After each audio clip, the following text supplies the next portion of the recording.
Dzień dobry, cześć, witam was moi mili widzowie bardzo serdecznie. Tym razem z nad Odry i teraz już chyba mogę w tym odcinku powiedzieć z nad naprawdę zielonej Odry.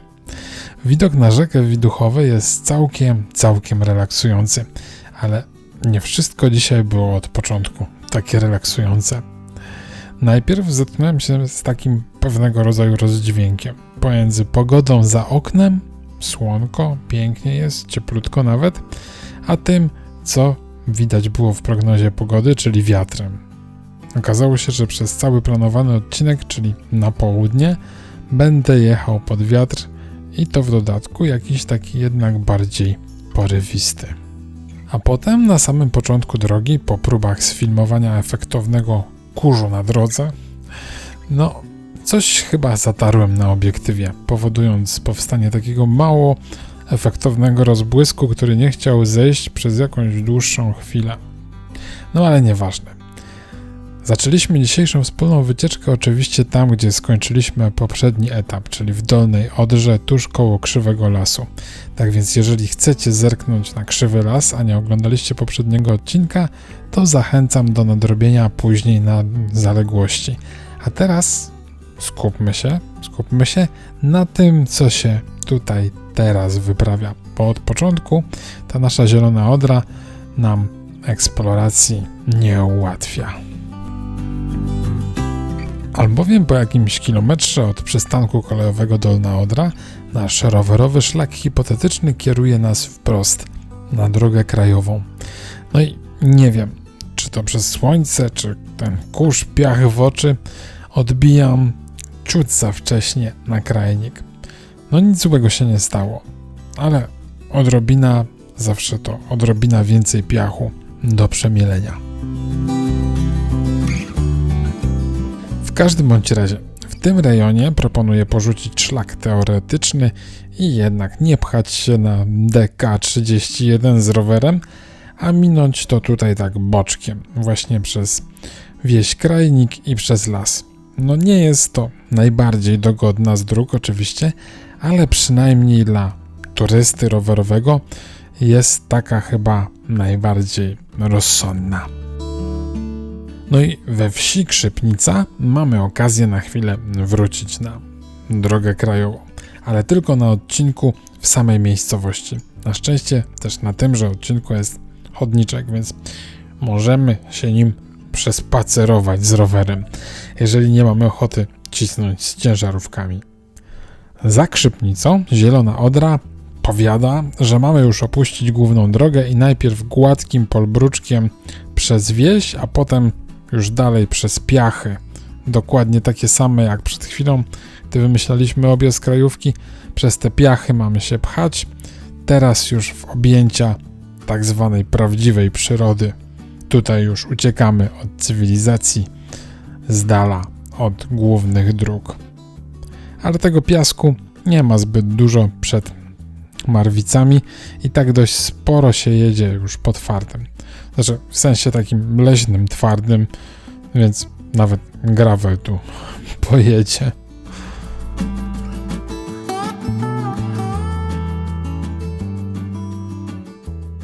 I tak uciekamy i trochę tej Odry nie widać, ale za to dotarliśmy do Marwic. Brudki na obiektywie się jeszcze nie do końca pościerały, a było sucho, więc przesadnie nie przecierałem obiektywu, ale za Marwicami naszą ucieczkę od cywilizacji zaczyna utrudniać. Właśnie. Na początku wyglądało to trochę jak taka przeorana droga polna, ale po kilku chwilach, po kilku śladach wycinki drzew, zdałem sobie sprawę, że to po prostu przygotowany ślad pod inwestycję drogową. Chyba. Przynajmniej tak mi się wydaje.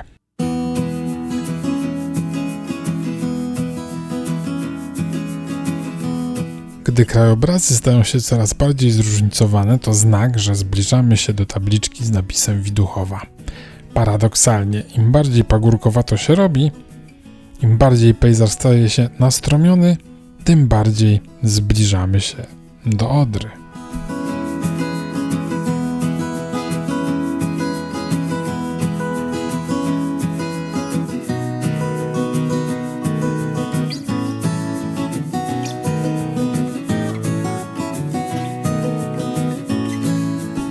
Chyba gdzieś po drodze pominąłem zjazd w głąb Widuchowej w kierunku punktu widokowego na Słowiańskiej Górze.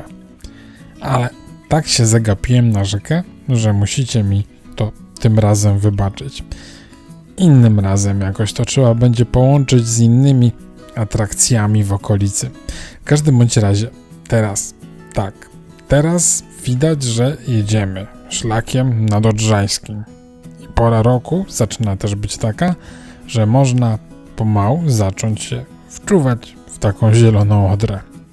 Tutaj w Widuchowej naprawdę jedziemy wzdłuż rzeki i rzekę mamy na wyciągnięcie ręki, a nawet znajdziemy dogodne miejsce do zjechania nad sam jej brzeg.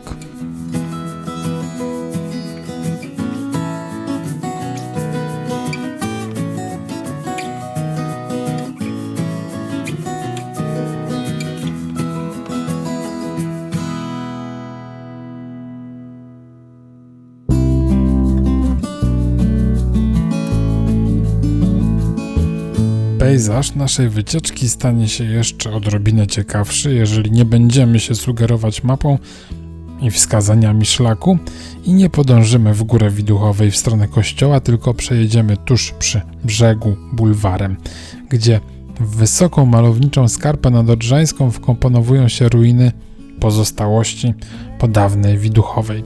Dawnej, gdyż przed 1945 rokiem Widuchowa była miastem, a w dawnych wiekach podobno kasztelanią. I właśnie z owych dawnych czasów, gdy Widuchowa była znaczącym granicznym grodem Pomorza, pochodzi legenda o Bogumile, córce kasztelana, która słynęła nie tylko z urody, ale też z inteligencji oraz silnego charakteru. Choć o jej rękę zabiegało wielu rycerzy z bliska i daleka, ona wszystkich odrzucała. Jej serce należało bowiem do kogoś innego, skromnego Radosława, syna rybaka z nad Odry. Ojciec nic o tym nie wiedział, ale wieść o pięknej Bogumile oczywiście dotarła aż do Brandenburgii. Nic więc dziwnego, że tamtejszy margrabia postanowił ją poślubić. Legenda powiada, że nie z miłości, lecz dla władzy, ale dzisiaj byśmy powiedzieli, że zapewne postanowił upiec dwie pieczenie na jednym ogniu. Margrabia przybył do Widuchowej, gdzie został przyjęty oczywiście z honorami i szybko przeszedł do rzeczy, wyniośle oznajmiając, że mimo skromnego posagu córki kasztelana gotów jest pojąć ją za żonę. Bogumiła bardzo szybko zorientowała się w sytuacji. Przejrzała niecne plany zalotnika Łasego na władzę i stanowczo odmówiła oddania swojej ręki niemieckiemu rycerzowi. Rozwścieczony margrabia zagroził, jeśli w ciągu tygodnia nie zmieni zdania, wróci tutaj z wojskiem i zniszczy gród. Kasztelan zaczął błagać córkę o rozsądek, tudzież poświęcenie. Wiedział bowiem, że nie mają żadnych szans w nierównej walce. Gdy po tygodniu margrabia nadciągnął ku Widuchowej, zatrzymał się na moście prowadzącym do grodu, Bogumiła wyszła mu naprzeciw w śnieżno-białej sukni. Poprosiła go o jedno. O słowo, rycerskie słowo, że Widuchowa ocaleje. Słowo rycerza, którego nie można będzie złamać. Margrabia, którego przepełniała duma i radość z pewnego rodzaju łatwego zwycięstwa, przystał na to bez wahania. A wtedy Bogumiła rzuciła się w nurt Odry. Jej ciała nigdy nie odnaleziono i od tamtej pory, ilekroć w Widuchowej grozi niebezpieczeństwo, na wodach rzeki pojawia się biała łabędzica, a mieszkańcy wierzą, że to Bogumiła, wciąż czuwająca nad swoją ziemią. I dlatego też białego łabędzia możecie zobaczyć również w herbie Widuchowej, na tle 3 obronnych baszt.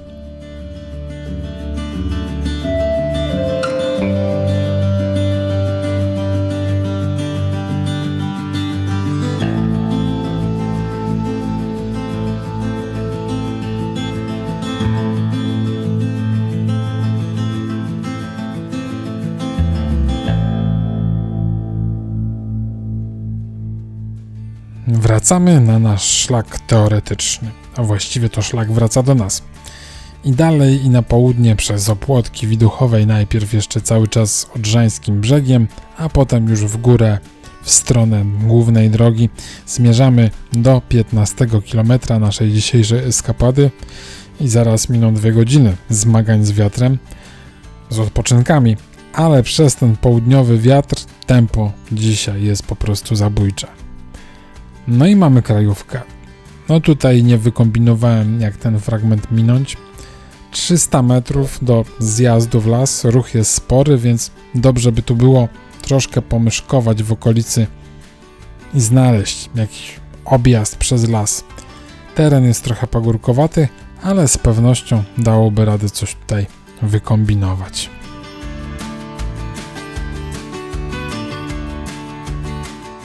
I od krajówki w stronę Ognicy jedziemy drogą wyglądającą na taką mocno historyczną. Wygląda mi to na jakiś co najmniej 100-letni bruk. Ale im dalej w las, tym bardziej jest, jakby to powiedzieć, zarośnięty piachem. A od malowniczego strumyczka, chyba bez nazwy, bo nie znalazłem nic na kilku mapach, od strumyczka mamy już prawdziwą piaskownicę. W sumie to chyba najtrudniejszy, też inaczej, najżmudniejszy fragment tej naszej dzisiejszej eskapady.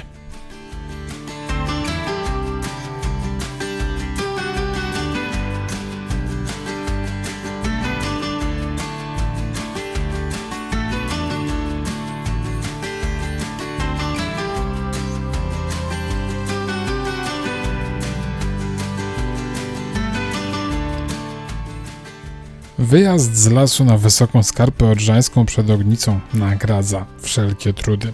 Co prawda piach tu również dalej nie odpuszcza i zjazd w stronę wsi jest odrobinę emocjonujący. Nosi i przednim i tylnym kołem, aż stabilizacja w kamerze lekko nie wyrabia. No ale nie ma tego dużo. Już jesteśmy w Ognicy. Tu mamy już drogę utwardzoną, ale taką, że aż widać, że hula po niej wiatr. No przyznaję, że trochę się już zmachałem.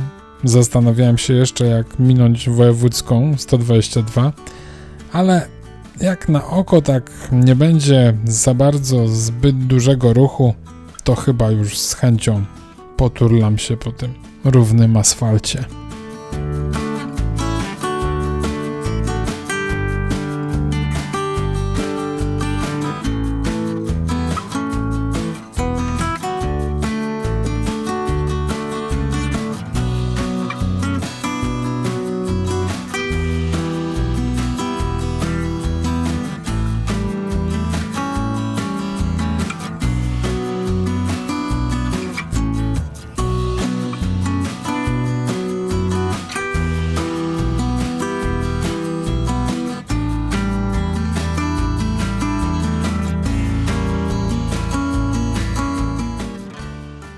No i nie wygląda to źle, zwłaszcza, że jest piątek.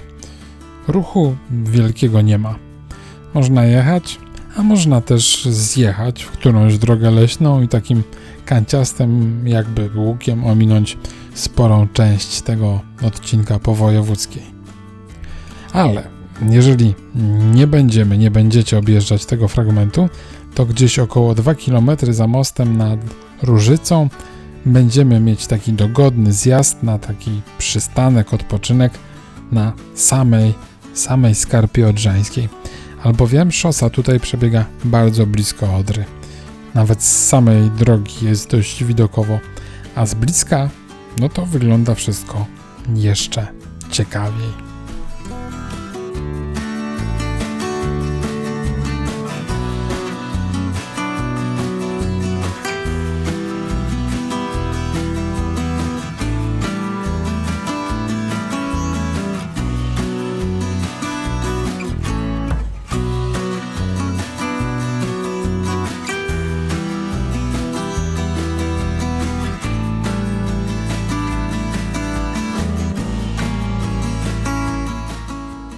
W Krajniku wjeżdżamy z impetem w charakterystyczny krajobraz handlowego pogranicza.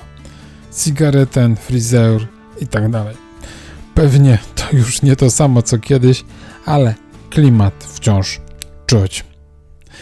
A zatem, jak już tak wokół pełno niemieckich napisów, to może by tak zamiast do pociągu, to można by skoczyć na niemiecką stronę pomiędzy resztę niemieckich napisów i skorzystać z tego silnego wiatru, zawrócić na północ i pognać gładkimi asfaltami, ale już z wiatrem, jak szybowiec. No dobra, zaraz zerknę na mapę, ale jeśli chodzi o samą Zieloną Odrę, no to kolejny etap Zielonej Odry mamy wspólnie przejechany.